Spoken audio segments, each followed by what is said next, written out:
Empiezo por estipular una distinción convencional, obviamente discutible, obviamente cuestionable, entre la política y lo político. Por si acaso, debo dejar constancia de que no soy el primero en pensar esa distinción como tal, pero es posible, lo digo con reservas, que esa estipulación sí sea, en su contenido concreto, sí sea de mi modestísima cosecha en la parte correspondiente a qué entiendo especialmente por lo político.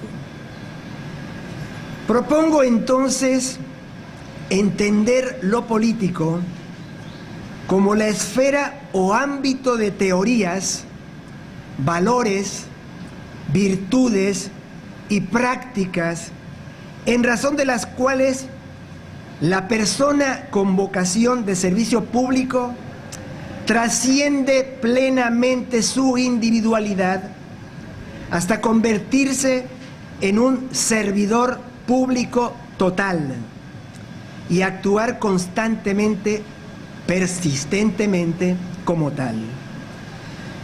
Considerados sus fuertes cimientos éticos, lo político viene a ser entonces la expresión de lo que me permito llamar la buena política, la política del alma, la política con alma. En último término, entiendo lo político como la máxima realización, repito, lo político. En este momento no estoy hablando de la política, sino de lo político. Eso lo entiendo como la máxima realización del ser humano al modo de aquello que Aristóteles definió como animal político.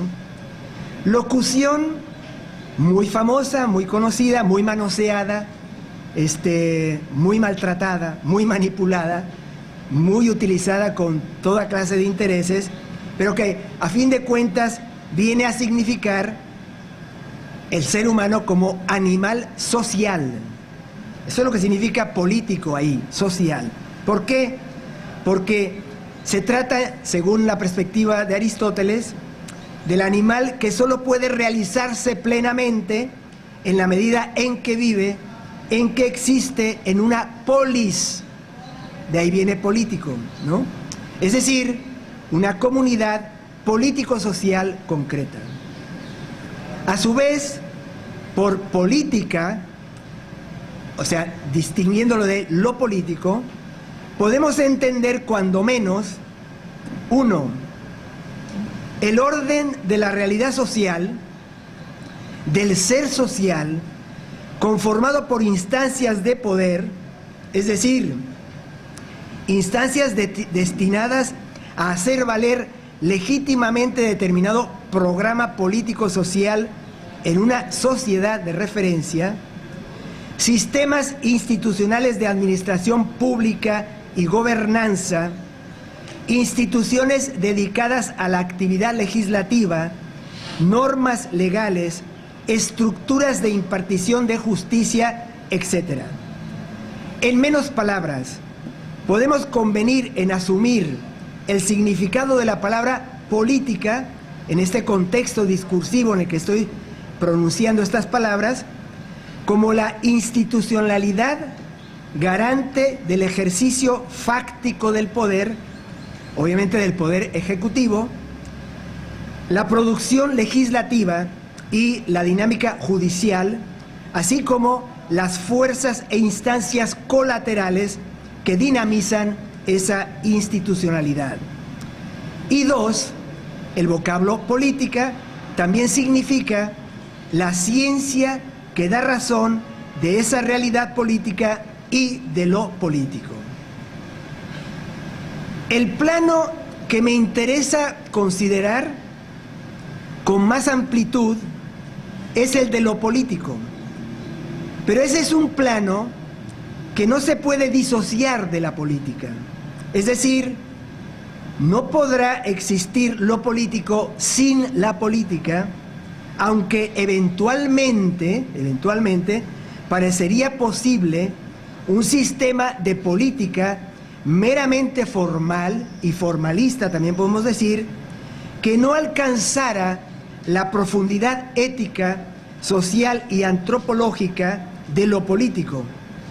De hecho, lo que aquí llamo lo político podría entenderse como la realización suprema de la política, lo cual justifica el recurso a la noción de política total, que es el que está apareciendo en el enunciado mismo del título de esta disertación del día de hoy, de este diálogo abierto del día de hoy. Una vez encauzados en esa dirección, empezaría por preguntar por el sentido de lo político y también de la política. Es decir, empezaría por decir, ¿cuál es el sentido de lo político?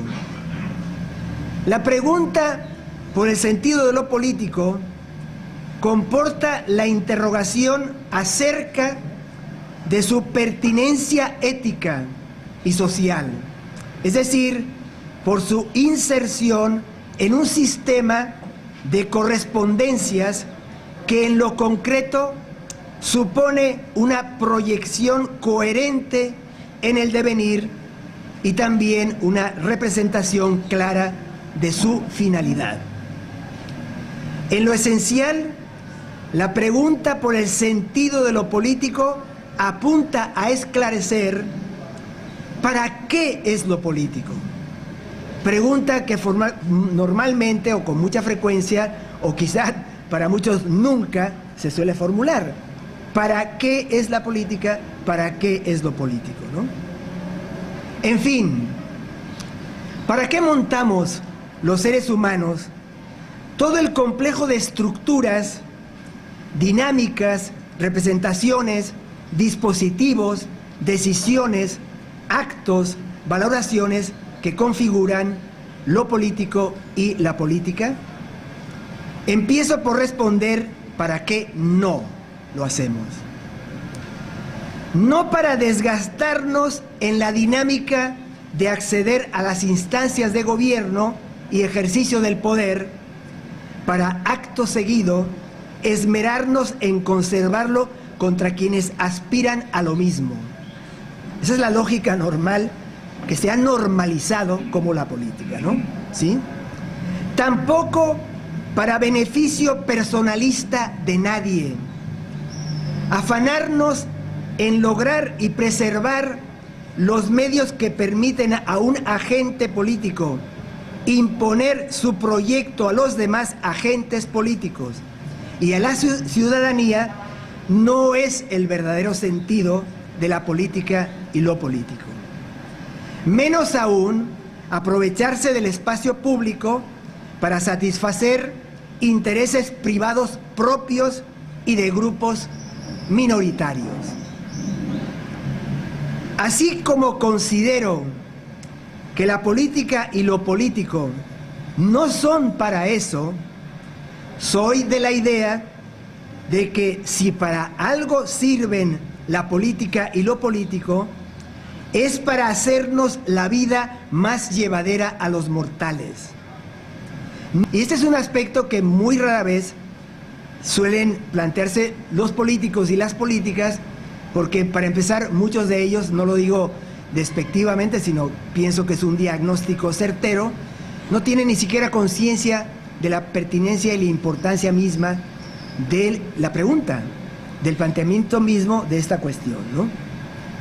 Bien, en consecuencia, quien consagra su vida a la política encarna, es un verbo que suelo usar yo con mucha frecuencia, una figura más comprometedora de servidor y servidora público y pública, puesto que su responsabilidad no consiste tanto en hacerse cargo de aspectos puntuales de la cotidianidad de la vida civil, sino del bienestar y la felicidad generales, del equilibrio ético-político de las comunidades concretas y de la sociedad en su conjunto. Creo que ese es el verdadero sentido del servidor y servidora pública y público que asume justamente esta conciencia de lo político, ¿no? Lamentablemente, todo esto es algo que en general no se plantean quienes se dedican a la actividad política, es decir, los políticos y las políticas. Digo en general, no estoy acusando, no creo que tampoco sea una falacia de generalización si digo que está limitado a sectores, segmentos de esta parte, digamos, de nuestras colegas, conciudadanos y conciudadanas que se dedican, repito, al servicio público. Acabo de mencionar a los agentes más directos de lo político, que no son otros que, obviamente, las políticas y los políticos. Y una vez que entramos a considerar quién hace lo político y la política, accedemos a los dominios de la ética. Es decir, asumimos al plano, o accedemos, mejor dicho, al plano del deber ser, que orientará o debe orientar la conducta en el servicio público de estos agentes a los que me refiero. Es decir, de aquellos quienes encarnan y realizan la política, ¿no? Y lo político sobre todo. Y desde luego, una vez que entramos en estos dominios, abordar el asunto del agente político implica abrirse paso, como acabo de decir, en el terreno del deber ser, en el ámbito de las características idóneas del ethos del político. Dicho de otro modo, hacernos cargos de este asunto comporta tratar de responder a la pregunta: ¿cómo debe ser quien se consagre a la política? Todos los seres humanos somos una conjunción de naturaleza y cultura ética, política y estética. Los políticos no escapan a esa norma. También ellos son, o deben ser, obviamente, y no pueden evitarlo, aunque a veces sea defectuoso, una aleación de naturaleza y formación humana, lo que en términos concretos puede verse como un equilibrio entre vocación, es decir, una disposición natural a ser lo que se es, un llamado a orientar la vida en un sentido específico, entre buena voluntad y educación, es decir, formación. Lo político, la buena política, eso que decíamos, la política del alma, requiere agentes con una serie de virtudes básicas. Ya en el curso de la semana pasada se había asentado la idea de que las virtudes éticas son excelencias de carácter moral, sin que se trate de proponer una jerarquía, es decir, un orden conforme con importancia o conforme con valoraciones, ¿no? Empezaría por decir que la primera gran virtud para el buen político y la buena mujer política es la vocación de serlo. De veras, la vocación de ser política y político, no de ser parte de una instancia de poder, conseguir un puesto, que le den un trabajo, un sueldo y formar parte del presupuesto. Estoy hablando de alguien que realmente se asuma como entregado a la comunidad y entregado a la sociedad. Y eso es a eso es lo que llamo yo tener vocación de ser verdaderamente político. Si no hay vocación de ser político, no te metas en la política, ¿sí? Ni tampoco si no tienes vocación de ser maestro, tampoco. Y si no tienes vocación de ser zapatero, tampoco. Hay que dejarse llevar por el llamado, que quién sabe de dónde nos venga. Eso es vocación, ¿sí? Quién sabe de dónde nos venga. Es una cosa enigmática, pero no solamente la sentimos. Yo en lo personal tengo la experiencia de que incluso habiéndome puesto en contra de la vocación termina imponiéndose. Porque si no, terminaría suicidándome, ¿sí? ¿De acuerdo? Termina ganando la batalla. Esa es la vocación, ¿no? una fuerza irresistible. Bien, esa sería la primera excelencia moral que debería tener alguien que se interese realmente, sinceramente en la política. Vocación de serlo, ¿no? La segunda gran virtud para el buen político consiste en poseer una buena voluntad. Repito que no estoy dando importancia de valor ni nada, sino es un orden desordenado que estoy presentando aquí, ¿no? Sin buena voluntad no hay vida y tampoco hay política, ¿sí? Creo que eso no tiene ningún enigma, ningún misterio, así que puedo seguir, ¿no? La tercera gran virtud para el buen político es la voluntad de entrega total a la comunidad. Eso es ser político. Entrega total a la comunidad. La comunidad pasa a primer plano y uno pasa a segundo plano. Esa es la manera radical de entender lo político. No quien maneja tal ideología, proyecto, fidelidades, sumisiones, no. Esto es entrega, repito, entrega total a la comunidad, ¿no? Porque ustedes si buscan en el diálogo de Platón, República, se darán cuenta de lo que entiende justamente Platón como el verdadero filósofo, que es el único verdadero político para él, y cómo ese señor y señora, porque ese es el gran primer discurso documentado de inserción de la mujer en la vida social y política, es República de Platón, con un escándalo fenomenal en su tiempo. Tanto hombre y mujer dedicados a la política deben renunciar a todo. Renunciar a todo es todo. O sea, no tener familia, no tener sueldo, no tener casa, no tener propiedades, no tener donde, casi ni tener una vida privada, ¿no? ¿Sí? Entregarse por completo a la vida de la comunidad, de la polis, ¿no? Y bueno, y si realmente es ese héroe político, no se preocupen, algún día la comunidad, por ejemplo, le regalará media res para que coma, ¿no? Media res, una vaca, pues, ¿no? Para que se siente a comer como un premio, y al final le harán alguna estatua y tiene destinado, pues, ir después de muerto a la isla de los bienaventurados. Pero en esta tierra no cobra ni un centavo, no tiene ninguna propiedad, no tiene hijos, no tiene familia, no tiene nada de eso. Su vida es la filosofía, que es exactamente igual que la política, ¿sí? Así que bueno, si se volvió loco alguien, primero fue Platón o Sócrates, y después soy yo que le hago caso, ¿sí? Sigo entonces, ¿no? La cuarta gran virtud para el buen político es la voluntad de formarse adecuadamente para dar cumplimiento a la mencionada vocación, formarse, ¿sí?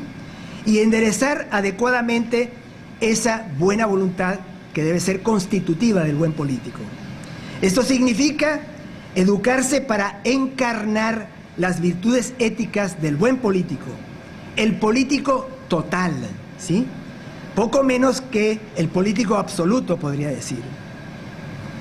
La quinta gran virtud para quien ejerza la buena política es la disposición constante a subordinar los intereses personales a los de la comunidad, al bien común. La buena política nunca será fuente de enriquecimiento personal o grupal, ni sustento de un bienestar focal minoritario a costa del sufrimiento de la mayoría de la comunidad, que es justamente la norma del presente, ¿sí? Y casi nadie o muy pocos lo cuestionan, y hay montones de fuerzas tendiendo a que eso continúe como si fuera lo normal, ¿sí? La sexta gran virtud del buen político es conocer con fundamento la realidad social. Conocer con fundamento la realidad social y política en la que haya de desenvolverse. Porque hay un montón de gente que se dedica a la política y no sabe ni dónde está parado. Eso sí, ¿no? Incluso viene de otras partes, lo metieron ahí porque es parte de un grupo, etcétera, y no tiene ni idea de dónde está, ¿no? ¿Por qué cayó ahí? Pues voló, lo trajo el viento, quién sabe, ¿no? La séptima virtud de las buenas y buenos políticos es la capacidad de comunicar con veracidad, claridad y elocuencia, es decir, capacidad retórica, ¿sí?, aquello de lo que deba informar y dar cuenta a su comunidad de referencia. En general, debe tener una satisfactoria capacidad de persuasión, pero no por la persuasión misma, porque eso se llama demagogia. Ya lo dije claramente, comunicar con veracidad, claridad y elocuencia, ¿sí? Y de esa manera persuadir, ¿no? La buena política, por muy buena que sea, nunca se debe imponer a nadie que no la comprenda o acepte. Otro gravísimo error. Mucha gente que anda con la bandera del bien, imponiéndosela, clavándosela en el corazón a quien ni la entiende, ni la espera, ni porque no la entiende ni la espera, no la recibe, pero ahí vamos, ¿no? A imponérsela, ¿no? La octava virtud del buen político es la disposición y capacidad de escuchar a la comunidad, incluso a quien no concuerda con sus ideas, propuestas y actuaciones políticas. Conviene tener presente la recomendación de los cínicos, estoy hablando de los filósofos cínicos, no esa cosa que llaman cínico por ahí, estoy hablando de la orientación filosófica llamada cinismo, es decir, Antístenes de Atenas, Diógenes el perro, Apolonio de Rodas, etcétera, etcétera, ¿no? Hiparquia, mujer cínica, extraordinaria, rebelde de la filosofía, etcétera, ¿no? A esos me refiero, ¿no? Alguno de ellos decía que convenía escuchar a los enemigos, que nunca faltan por lo demás, ¿no? Porque nadie es monedita de oro, que es importante escuchar a los enemigos porque son los primeros en decir verdades sobre uno, ¿sí? ¿Ustedes quieren que alguien les diga la verdad? El enemigo se la va a decir, ¿sí? Ese es el primero que les va a decir a usted su verdad. Así que escuchen con atención lo que el enemigo diga, ¿sí? La novena de las virtudes, aquí, claro, también el enemigo inventa y no se lo crean, o sea, está el sentido crítico para filtrar todo, pero una tendencia del enemigo a decirte la verdad. Reflexionen sobre lo que os diga su rival, su enemigo, su adversario, etcétera, porque puede haber una buena dosis de verdad. Y no, pues lo dijo él y no, es todo lo contrario, ¿no? ¿Ok? La novena de las virtudes aquí recogidas es la de gobernar, que es lo mismo que decir gobernar con rectitud. Esto parece una perogrullada, ¿no? Sin derivar en demagogia, esa esclavitud ante la muchedumbre. El demagogo piensa que tiene a la gente, a su audiencia, a sus seguidores, a sus clientes, etcétera, que los tiene él en su bolsillo, en su bolsa, que él los domina, que él los maneja. La verdad es la contraria exactamente. El demagogo es el esclavo de esos que están ahí, viendo cómo le sacan la sangre, viendo cómo se aprovechan de él para obtener provecho propio. O sea, la relación de demagogia es de una perversidad francamente insuperable, pero suele ser muchas veces el modo de política que prevalece. Muchas veces lo digo sin que se den cuenta, porque están pensando que no, pues ya me la comí, o sea, aquí tuve 10,000 escuchándome y todos me dijeron, y les dije, vamos a marchar y marchan, y vamos a hacer esto y lo otro y lo hacen y tal.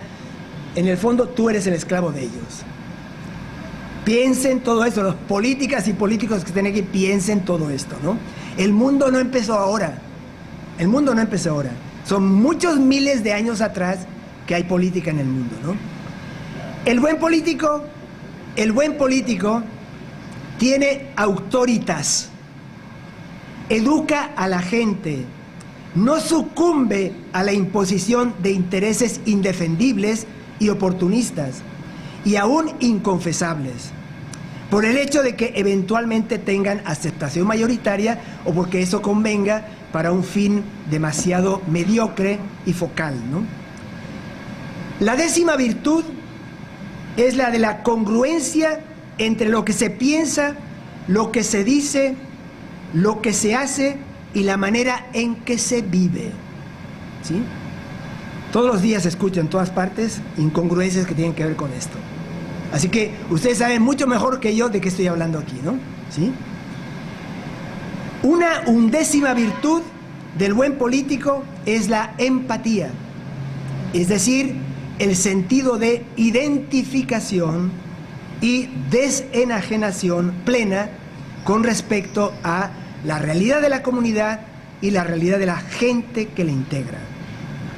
Sabemos que ese era, básicamente, aunque yo creo que va más allá de esto, pero digo básicamente, lo digo con reservas, el ideal socrático platónico del político, sustentado en una identidad entre filosofía y política.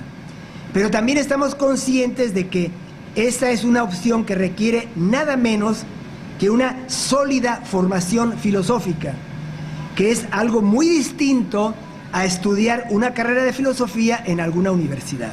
Conste eso también, ¿no? ¿Sí? Así que lo menos que se debe exigir a quien tiene vocación de político es que cuente con disposiciones y habilidades para la autognosis, ¿sí?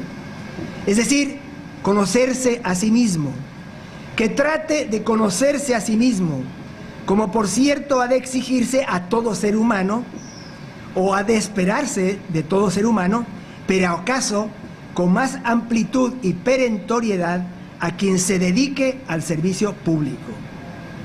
Esto por lo que decía hace un rato, o sea, si no te gobiernas a ti mismo, no puedes gobernar a nadie. Para gobernarte a ti mismo tienes que empezar a conocerte a ti mismo. Primera labor, vamos a decir, de carácter cognoscitivo, epistémico y más, es conocerse a uno mismo, autognosis, ¿no? Bien. En estrecha conexión con ese deber, quien aspire a asumir lo político como el sentido de su existencia, no importa si ejerce cargos públicos o no, porque esa es otra cosa. Ser político no es necesariamente estar ejerciendo cargos públicos. Debe asumir también el de dominarse a sí mismo. Debe encarnar la virtud que los griegos solían llamar encratía, el dominio de sí, el proceso de domar la fiera humana que traemos general todos nosotros, ¿no? Ese deber conecta con el de la autodisciplina, la disciplina en general y el sentido del deber.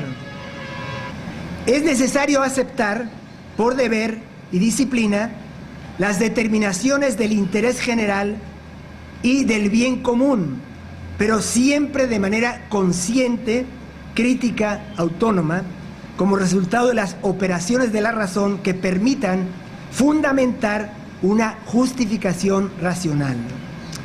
Ese proceso debe desembocar en el gobierno de sí mismo. Solo cuando alguien es capaz de gobernarse a sí mismo, puede aspirar a asumir responsabilidades de gobierno de cara a los demás, tanto en el nivel de la familia propia como en el de la totalidad del espacio público. La buena política, la política del alma, la política con alma, la política con ética, la expresión concreta de eso que decíamos, lo político, exige agentes dotados de las virtudes de la frugalidad, de la sobriedad y, de serle posible, la autarquía. Aunque esa es una meta, quizá, a veces pienso que es hasta sobrehumana, ¿no? En concreto, entonces, esto comporta necesitar lo menos posible, comer para satisfacer el apetito, no por capricho, antojo, desorden, indisciplina, desmesura, descontrol. Beber no más que para satisfacer la sed. Vestirse de manera sobria, no ambicionar más bienes materiales que los necesarios. Claro está, dichas virtudes son algunos de los antídotos contra la hibris, es decir, la desmesura, hibris, ¿no? También contra la pleonexia, a no sentirse nunca satisfecho ni conforme, a acumular bienes materiales y a no encontrar sosiego, calma con lo que realmente nos da el mundo y la vida, ¿no? Junto con las anteriores, quien ejerza la buena política deberá encarnar la virtud reina de las virtudes todas, ¿sí? Que los griegos llamaban phronesis, que se suele traducir correctamente en general como prudencia, que significa en el fondo la capacidad de actuar bien en todo lugar y ocasión, o sea, en toda circunstancia. en todo momento y en todo sitio donde estemos, ¿no? Con esa virtud conectan el equilibrio interior, la moderación, el sentido de medida, que también era una exhortación incluso prefilosófica. Eso está grabado, esa inscripción está grabada en el templo de Delfos, como aquella otra inscripción que decía, conócete a ti mismo, ¿no? Noti se auton, también está meden hagan, o sea, todo con medida, ¿sí? Vamos a decir, un principio verdaderamente rector de la conducta y del ethos del mundo griego, que adoraba realmente y lo tenía interiorizado, el sentido de equilibrio, de armonía, de calma, de serenidad, de no, vamos a decir, de evitar disrupciones, violencias, conflictos, etcétera, ¿no? Meden hagan, todo con medida, ¿no? Es decir, el arte del famoso, pero muy mal tratado, muy mal conocido, muy mal manejado, justo medio, ¿sí? Justo medio. Bien, que es todo un arte ético, ¿no? Bueno, en realidad el arte ético es lo que los griegos llamaban la etiqué metretiqué, o sea, la medida moral, el cálculo moral, ¿no? Sopesar, balancear lo moral, ¿no? Estas virtudes no se adquieren por un simple acercamiento teórico, libresco, a definiciones y explicaciones de las virtudes, ¿sí? Sino a su conformación por medio de la praxis habitual, ¿sí? Es decir, por medio de la acción virtuosa persistente, hasta que la propensión a la virtud se asiente definitiva y sólidamente en su alma, ¿sí? Esa es una discusión antigua, de dónde viene la virtud, si es que venimos con naturalmente dotados, y efectivamente algunos sí, otros no, pero también tenía la conciencia de que quienes traían buena dotación ética, si no se educaba, se perdían en el camino, se pervertían y muchas veces, generalmente, se convertían en lo contrario, ¿sí? Entonces, sin educación, sin formación, por consiguiente, sin ir avanzando en la praxis virtuosa que se asiente por hábito en la interioridad, pues es muy difícil llegar a el plano de una solidez ética, ¿no? Entonces, de lo que se trata es de eso, practicar persistentemente la virtud para que esa tendencia se convierta en una propensión permanente y actuemos con virtud todo el tiempo. No se puede ser virtuoso de lunes a martes y el resto de la semana sin saber qué onda. O no se puede ser virtuoso de 8 de la mañana a 12 del día y después hacemos lo que nos dé la gana. No, no. Eso tiene que ser una condición, un estado, ¿sí?, del propio ethos de cada quien, ¿no? Asimismo, quien consagre su vida a la buena política debe encauzar su voluntad de valor. Es una cosa que hablamos en el curso pasado, la voluntad de valor, ¿no? Encauzar la voluntad de valor en la ruta de la configuración de los valores más positivos, los valores humanamente más realizadores, ¿no? Hemos estipulado la definición de valores como estados posibles de existencia cuya significación o nivel de estimación induce a que operen como metas orientadoras de la vida. Así habíamos definido como valores, ¿no? En consecuencia, con esta definición, conviene que la voluntad de valor del buen político derive en la configuración crítica de valores como la justicia, la libertad, el sentido crítico, la solidaridad, la estabilidad política, la legalidad, el respeto, la cohesión comunitaria, la igualdad legal y política, la paz social, los procedimientos democráticos, la pluralidad social y política, la paz en el contexto nacional e internacional, la prosperidad, la seguridad pública y más todavía. Las virtudes éticas, por su parte, terminan convirtiéndose en valores cuando se les asigna a esas virtudes un grado tan grande de estimación que orientan nuestras vidas, se convierten también en valores, ¿no? De modo que a la lista de valores que ya hemos señalado aquí se deben sumar las virtudes mismas asumidas ya como valores. Hay un vínculo muy estrecho entre valores y virtudes, pero no son lo mismo. No hay que confundirlo, ¿sí? No son lo mismo. Finalmente, como se recordará, aquella que en su momento enuncié como la sexta virtud del buen político, que era la de conocer con fundamento su realidad social y política de referencia, requiere algunas precisiones. El buen político debe conjugar, para decirlo al modo aristotélico, unas virtudes morales y unas virtudes intelectuales.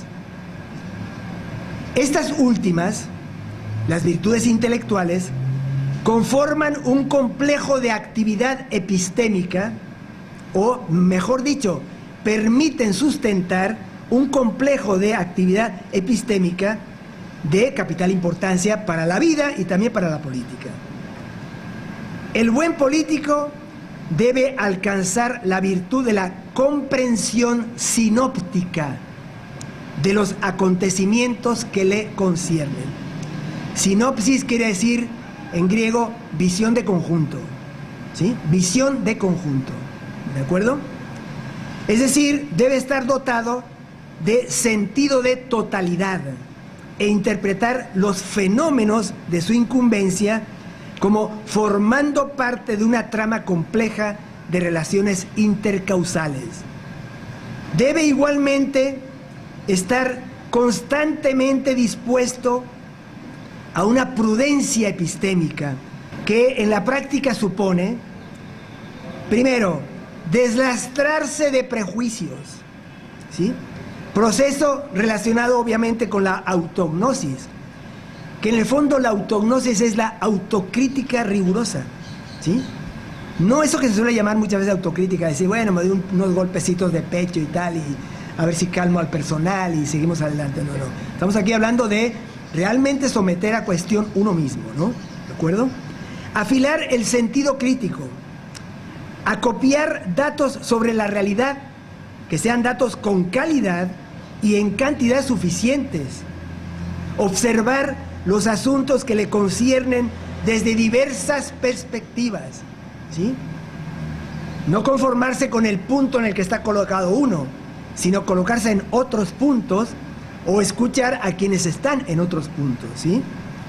Escuchar con respeto y atención opiniones y análisis pertinentes.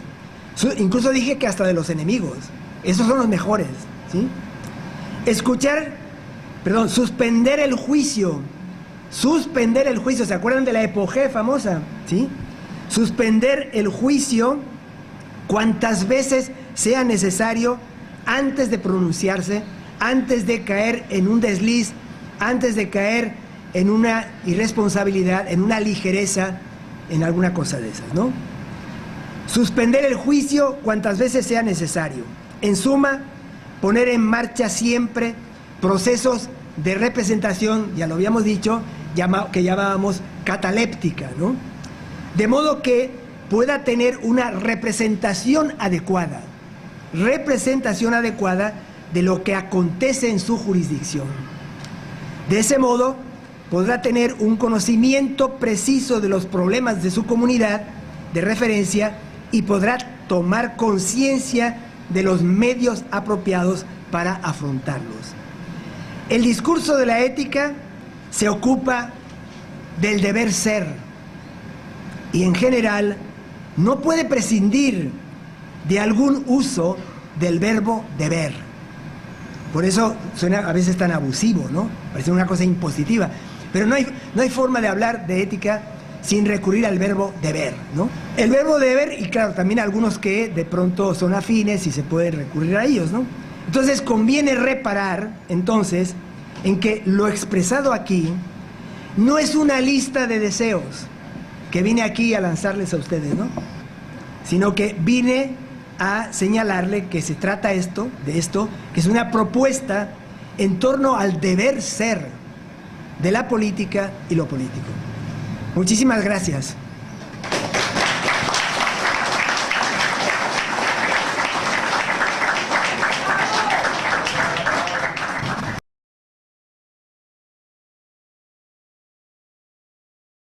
Yo lo que quisiera saber, Josu, ¿dónde poner el punto de ese relativismo que termina haciendo que todo es posible y todo se vale mientras no me vean? O sea, ¿dónde está el punto? La doctrina relativista lo que predica o lo que propugna es por la idea de que toda representación puede ser verdadera en la medida en que yo considere, desde mi particular punto de vista, que es verdadera, ¿sí? Bueno, ya dijimos un argumento fulminante, ¿no?, de Platón, que creo que está en el Sofista, pero no me haga mucho caso, o en el Protágoras, ¿no? Creo que en el Protágoras, ¿no?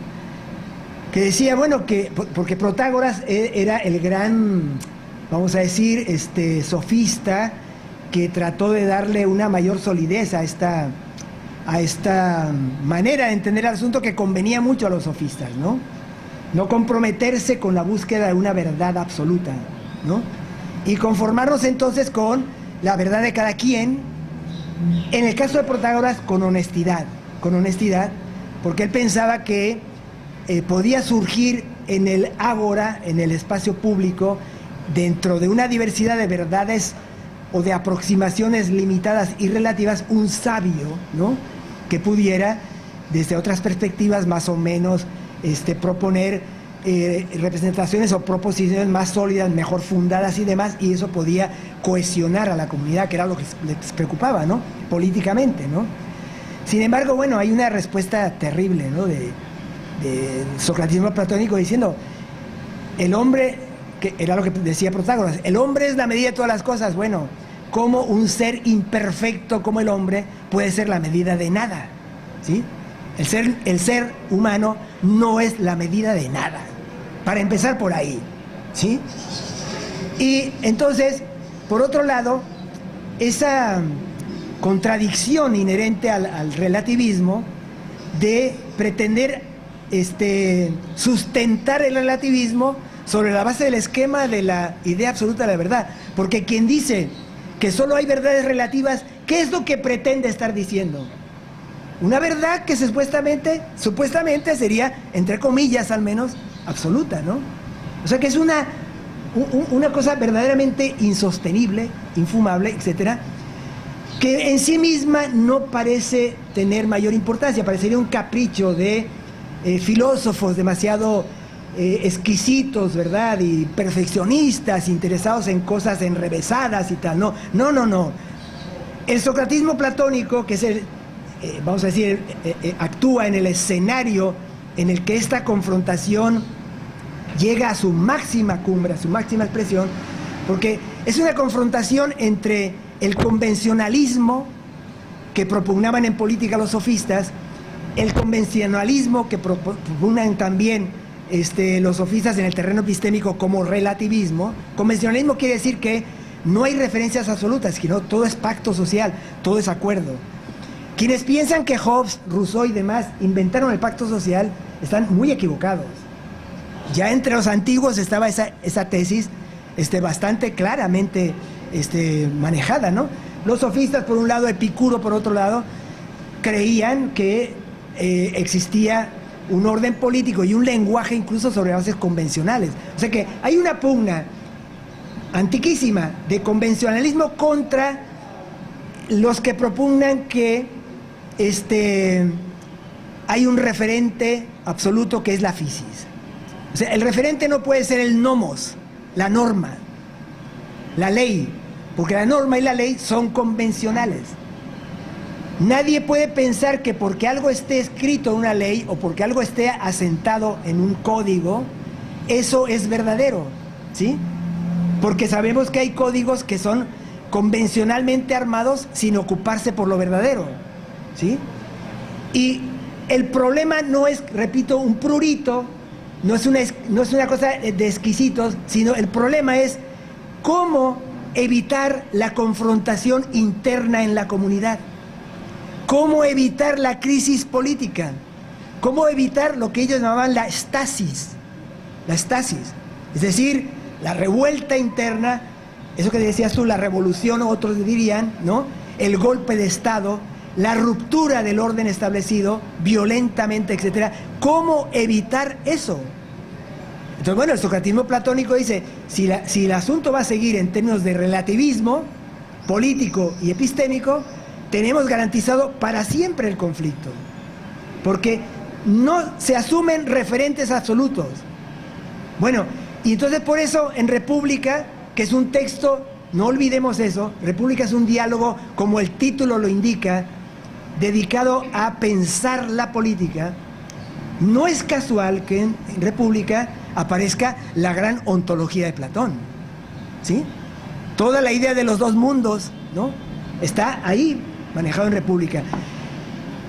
Las ideas más importantes en el terreno epistémico del socratismo platónico están en el libro sexto y séptimo de República también. Las ideas pedagógicas, las ideas estéticas acerca de la poesía y todo lo demás, todos están en República, que es un libro sobre política. Qué cosa tan interesante, ¿no? ¿Sí? Porque, bueno, generalmente en las clases que se daban de filosofía y que uno sufrió, la cosa parecía al revés. O sea, Platón, Sócrates y demás eran los grandes pensadores de la ontología, el ser, cómo se conoce, la cuestión de la ética, la cuestión de la estética y demás, y además la política. Falso de toda falsedad. La política es el centro de atención de la filosofía socrático-platónica, y como nos interesa saber sobre qué bases construir la política, entonces necesito saber en qué mundo estoy. Por eso, además, la continuación de República es otro diálogo enorme que se llama Timeo. Es nada menos que un diálogo sobre la naturaleza del mundo, porque nos va a llevar a la naturaleza del ser humano, que es el agente político. Todo está, por lo menos desde el punto de vista de problematización, conectado en el discurso platónico, ¿sí? Entonces, ¿a qué quiero llegar? Bueno, que en República, justamente, o sea, República es un libro que Platón compone durante 20 años de trabajo, ¿sí? 20 años costó hacer ese libro. Por eso es un libro zigzagueante, es un libro que maneja las cosas en los primeros libros de una manera, en los últimos de otra manera, retoma problemas, etc. Se suponía que República habría bastado con el libro primero, ¿no? Pero el libro primero es terrible, porque el libro primero es donde aparece Platón dándole la voz a un ser absolutamente abominable, un gran sofista, por cierto, pero infumable tremendamente, que se llamaba Trasímaco. O sea, un personaje que tenía como idea política básica que la justicia es lo que le conviene al más fuerte. Échense ese trompito a la uña, ¿sí? La justicia es lo que le conviene al más fuerte. Y el justo es un pobre infeliz, los injustos somos felices, dirá Trasímaco. Hacer la injusticia es lo mejor del mundo, sin que nos agarren, sin que nos pesquen, ¿no? Etcétera, etcétera. O sea, dice un conjunto de cosas verdaderamente espantosas, ¿no? Cosas como, por ejemplo, lo importante es hacer la injusticia, pero aparentar que es justo. Y que la gente piense que uno es justo, ¿sí? Y lo importante es que la gente se dé cuenta que el justo es un pobre infeliz. Y además, quien haga lo justo de buena gana y de buena fe, convencido de que hay que hacer lo justo, no le van a creer. No le van a creer, y no solo eso, no le van a creer, no le van a aceptar su política justa. Eso ustedes lo habrán visto muchos de ustedes, ¿no? Pónganse ustedes a alguien en un cargo público que le diga, mira, ¿sabes qué? Yo no te voy a dar la casa que me estás pidiendo porque eso pasa por la lista de no sé quién, dejamos a todos fuera, estás dando un dinero, no, yo soy justo. Bueno, este tipo va a creer que otro le está dando más dinero que yo.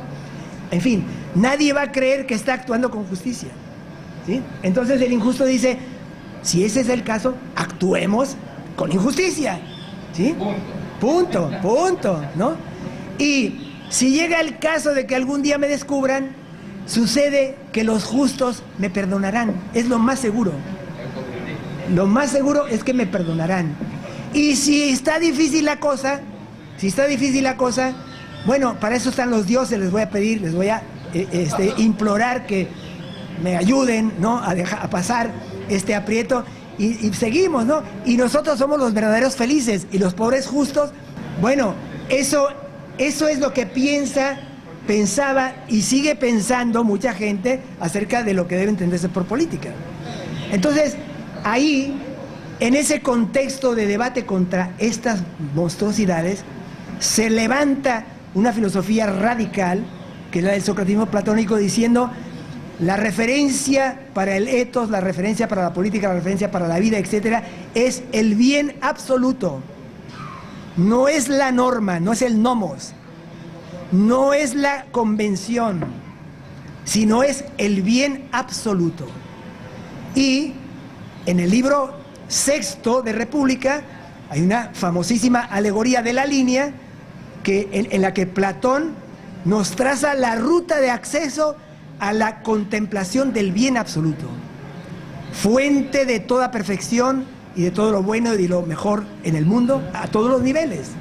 Y en el libro séptimo, a propósito de una otra famosísima alegoría, que es la alegoría de la caverna, nos da la pauta de mostrarnos cómo estamos en la confusión y la fantasía y cómo hay que llegar a la visión de los objetos reales del mundo y del sol, que son la metáfora del bien absoluto. Y una vez que hemos llegado a esa experiencia, están los filósofos, estamos obligados los filósofos, no digo a ir a regresar a la caverna, sino a ir hasta Río Caribe, ¿no? ¿Qué es lo que uno hace? Lo digo con broma, digo para que salgan de su asombro, ¿no? Y de estas cosas que estoy diciendo que parecen, bueno, ¿de qué está hablando este hombre? Bueno, de lo que se ha olvidado en política, ¿no? Entonces, relativismo, mucho ojo con eso. Es una absoluta falsedad de que solo hay verdades relativas. Eso es mentira. Me gustaría también saber qué personajes para usted tiene ese tipo de referencias morales, no morales, éticas, de acuerdo al etos, y de qué modo, también quería preguntar, cómo si nosotros hacemos introspección desde el punto de vista ético, trabajamos el etos todos los días, nos transformamos, tratamos de hacer el bien en todos los aspectos de nuestra vida, y de qué manera podemos impactar al colectivo. Yo empezaría por cuestionar la idea política que se ha terminado asentando históricamente, ¿no? No creamos que la política que conocemos realmente, esa es la única posible y es la única que ha existido hasta ahora, ¿sí? Bueno, es bastante comprensible que tendamos a naturalizar, es decir, pensar que es natural lo que nosotros vivimos, ¿no? Bueno, pues si tú me estás preguntando qué hacer, una de las cosas importantes es tener más conocimiento histórico, mucho más conocimiento histórico, ¿sí? Muchísimo más conocimiento histórico, porque el ser humano lleva en el mundo, según los últimos descubrimientos, más de 150,000 años, según registros de presencia documentada cultural. Ustedes saben lo que significa 150,000 años. Si apenas no podemos con 2.400, estamos enredados en 2.400, 500 años, ¿sí? Ponle cuando mucho 5,000 años, ¿sí?, de referencias documentadas, etcétera, etcétera. No, de cultura documentada, ¿no? No solo civilizaciones, sino... Sí, pero no son 5,000 años. Bueno, pero imagínense 150,000 años de vestigios de presencia cultural, es decir, de rastros de cultura, por tanto, rastros de esfuerzo del ser humano por elevarse del piso de la naturaleza para ser vivible la vida y ser habitable el mundo. ¿Cuánto no ha sucedido en 150,000 años? Y pensamos que con 50 años de historia que medio manejemos, o 250, ya tenemos la referencia para todo lo que es la política. Tú me estás preguntando qué hacer. Salta esa barrera. Primera recomendación. Salta esa barrera. El ser humano, además, segundo punto, ¿no? el ser humano, por lo que nos consta hasta el presente, sea aquí, allá o acullá, es el mismo siempre. Avanzamos, progresamos, prosperamos en el terreno técnico, avanzamos y retrocedemos en el terreno del dominio económico, por ejemplo, que es el dominio de procurar la abundancia en un contexto generalmente de base de escasez, ¿no? Pero eso es un vaivén, una ida y venida, ¿no?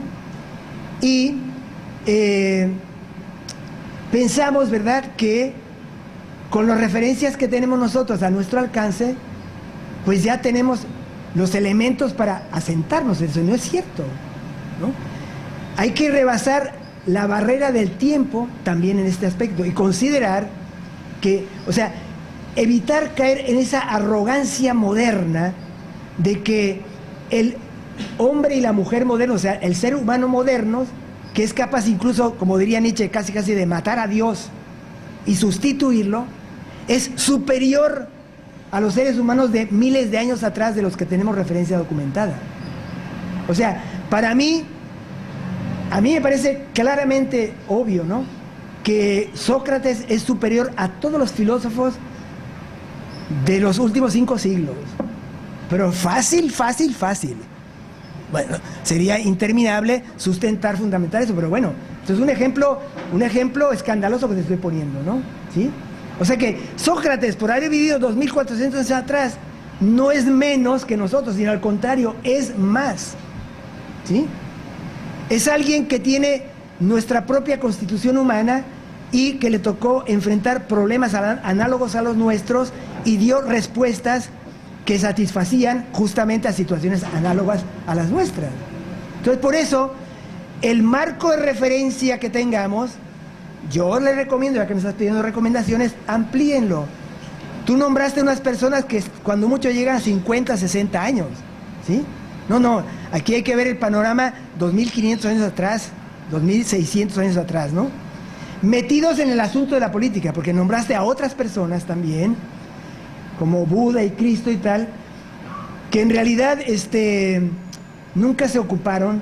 En el caso concreto de Buda, pues la política es una cosa de la que ni hay que enterarse, pues eso no tiene ninguna... Vamos, ni se fijen en eso, ¿no? En el caso de Cristo, hay una famosa frase, ¿no? Darle al César lo que es del César y a Dios lo que es de Dios. Piénsenla muy bien, esa frase es extraordinaria, ¿sí? Piénsenla muy bien.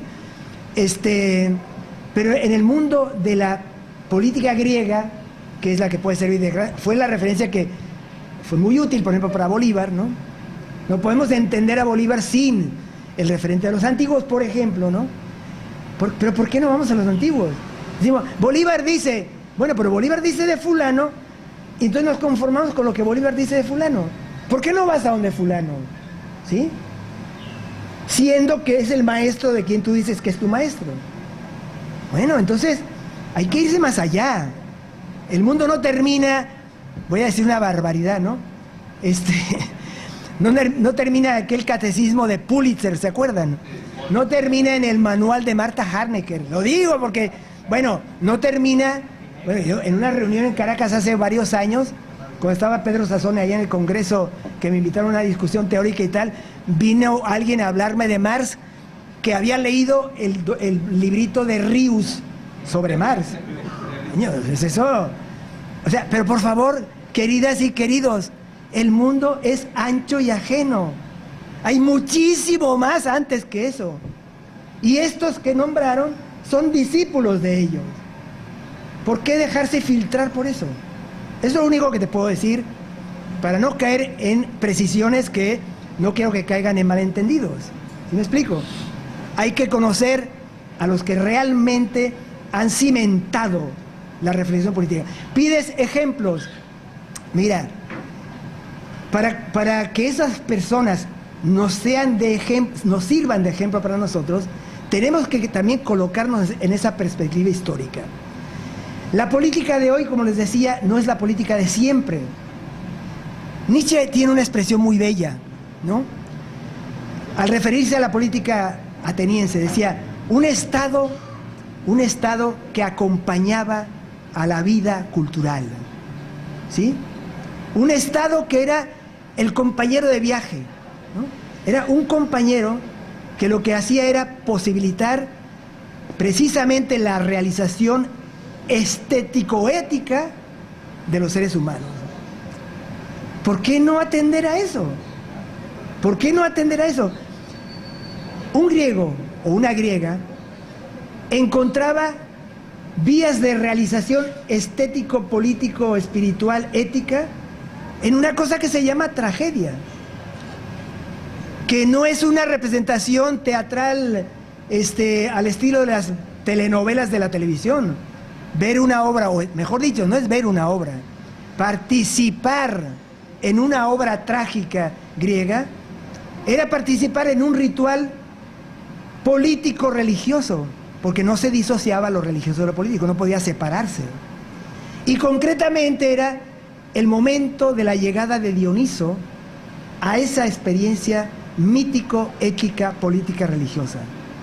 Y eso lleva a la gente, según Aristóteles, de una manera muy bella en su tratado sobre poética, lleva a la catarsis, o catarsis en griego.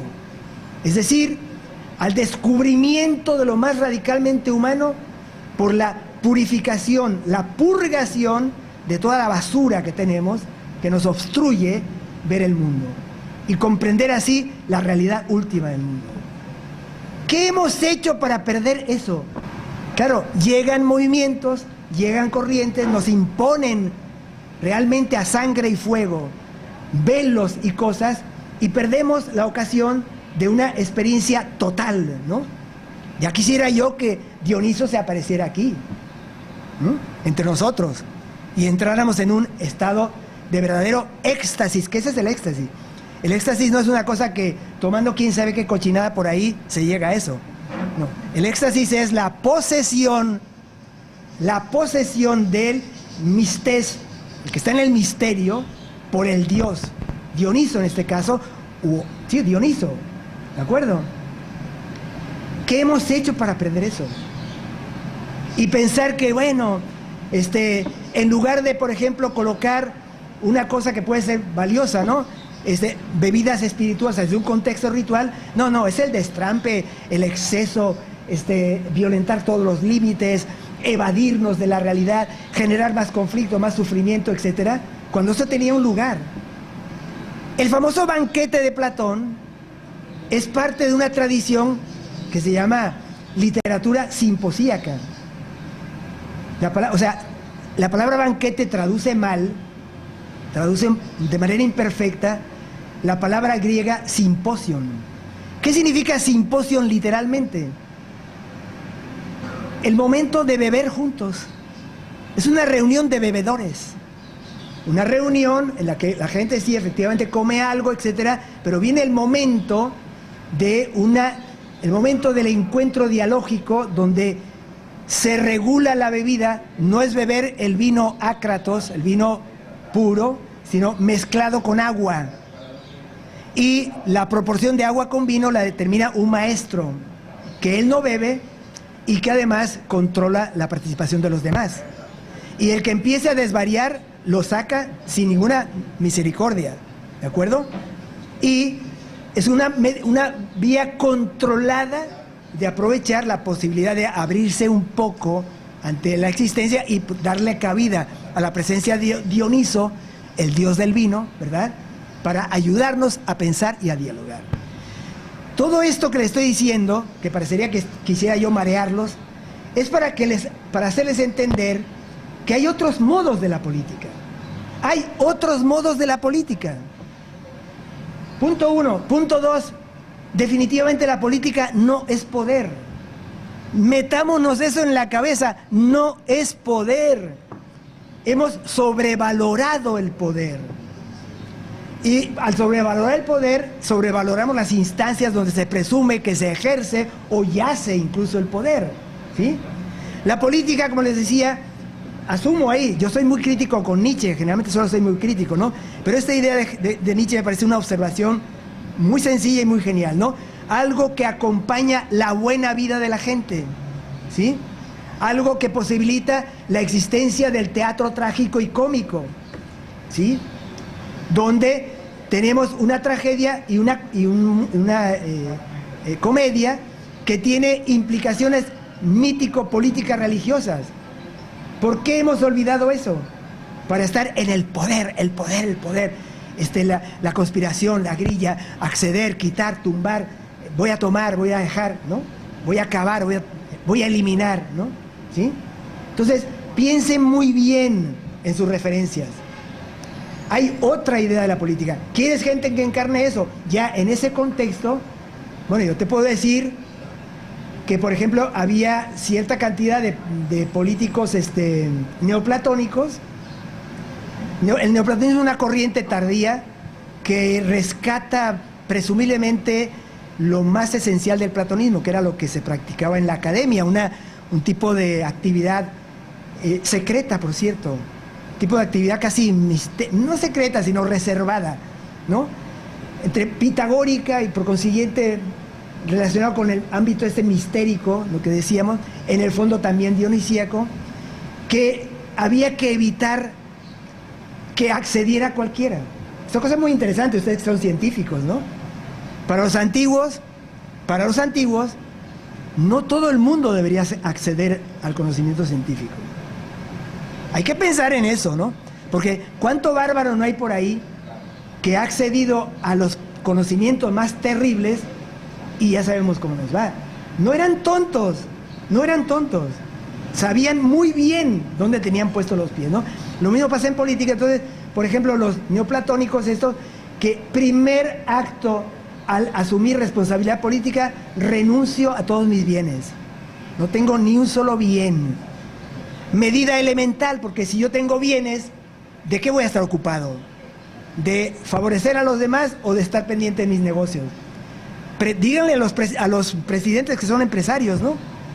Y díganle a los que andan por ahí diciendo, es que hace falta un empresario para dirigir el país, que también los hay, ¿no?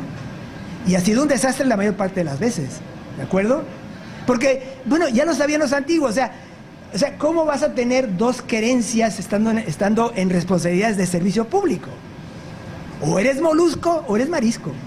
Eso ya lo sabían los antiguos sin conocer la fórmula venezolana, ¿no? Digo, hay que hacer chistes porque se van a dormir y más a esta hora, ¿no? Entonces, te puedo decir, miren, Marco Aurelio, emperador, que toda su vida fue un estoico y murió practicando hasta el último momento de su vida el estoicismo en un orden político que a mí me parece infame, el orden político, y sin embargo él con su actuación incluso lo dignificó en muchísimos sentidos, ¿no? Y hay bastantes ejemplos de ese tipo, ¿no? Entonces, lo más importante de todo es que hay otras posibilidades de política, y es lo que no queremos entender. No queremos entender que la política tiene que estar al servicio de la buena vida de la gente. Esa es su función, esa es su misión, ese es su sentido, y por tanto tiene que ser fuente de felicidad y no de sufrimiento. Díganle eso a los políticos, a ver qué les dicen. No, sí, declararán, ¿no? Hasta en la Constitución norteamericana aparece el asunto de la felicidad. Bolívar lo dice en sus proclamas, ¿no? Conseguir la mayor suma de felicidad, etcétera, etcétera. Pero ¿cómo se come eso? ¿Con proclamas? ¿No? Trabajando y tomando medidas muy drásticas, ¿sí?